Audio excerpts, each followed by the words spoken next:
Hello everyone, welcome back to my channel. Before we begin our video, tell me one thing कि क्या अगर high court ने किसी भी एंटिसिपेटरी बेल एप्लीकेशन को एक बार रिजेक्ट कर दिया है तो क्या वो दोबारा से बेल एप्लीकेशन को एक्सेप्ट करके बेल ग्रांट कर सकती है.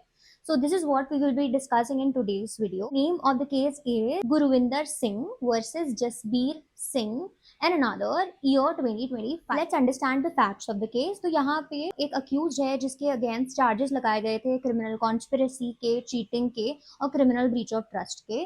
और इन चार्जेस के बेसिस पे उसको लग रहा था कि उसको अरेस्ट किया जा सकता है, इसीलिए वो एंटिसिपेटरी बेल के लिए अप्लाई करता है. अब now to understand in depth की एंटिसिपेटरी बेल होता क्या है, you can just go through this link that I have attached here. Anticipatory bail generally, as the name suggests, कि आपको ये anticipation है, आपको लग रहा है कि कोई आपके अगेंस्ट एफआईआर या कंप्लेन करने वाला है इन केसेस के तहत, और वो जो केसेस हैं, वो जो ऑफेंसेस हैं, वो कॉग्निजेबल और नॉन बेलेबल ऑफेंसेस हैं, मतलब सीरियस ऑफेंसेस हैं, और आपको बेल नहीं मिलेगी, इसलिए आप पहले से ही एंटिसिपेट कर लेते हो और एंटिसिपेटरी बेल के लिए अप्लाई कर. Coming back to the case, यहाँ पे जब अक्यूज जो है एंटिसिपेटरी बेल के लिए अप्लाई करता है with the Punjab and Haryana high court, तो यहाँ पे Punjab and Haryana high court जो उसकी एप्लीकेशन है उसको रिजेक्ट कर देती है, डिसमिस कर देती है.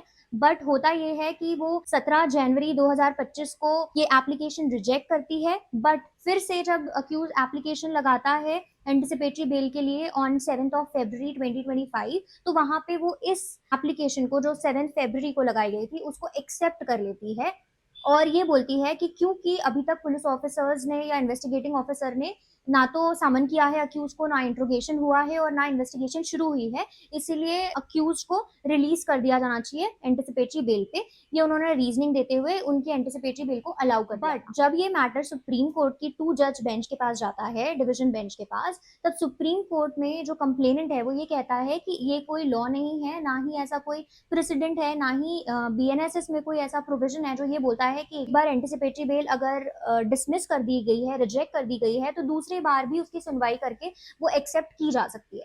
तो यहाँ पर जब सुप्रीम कोर्ट के समक्ष ये मैटर आया तो सुप्रीम कोर्ट ने ये कहा, एक बार अगर एक डिटेल्ड ऑर्डर पास किया जा चुका है with respect to rejecting the anticipatory bail, so that will be final and conclusive. ऐसा नहीं है कि आप दूसरी बार भी फिर सुनवाई करोगे और उस एंटिसिपेटरी बेल को एक्सेप्ट कर लोगे. This is not allowed in law. तो हाई कोर्ट जो है अपना खुद का डिसीजन जो है वो रिवर्स नहीं कर सकती with respect to this anticipatory bail. इसीलिए जो इनिशियल ऑर्डर था which was of 17 January 2025, that will remain intact, that will stand. और जो 7 फरवरी का ऑर्डर है जिसने अलाउ किया था एंटिसिपेटरी बेल को, that will be dismissed. So the court said that whenever any detailed order has already been passed, it cannot be casually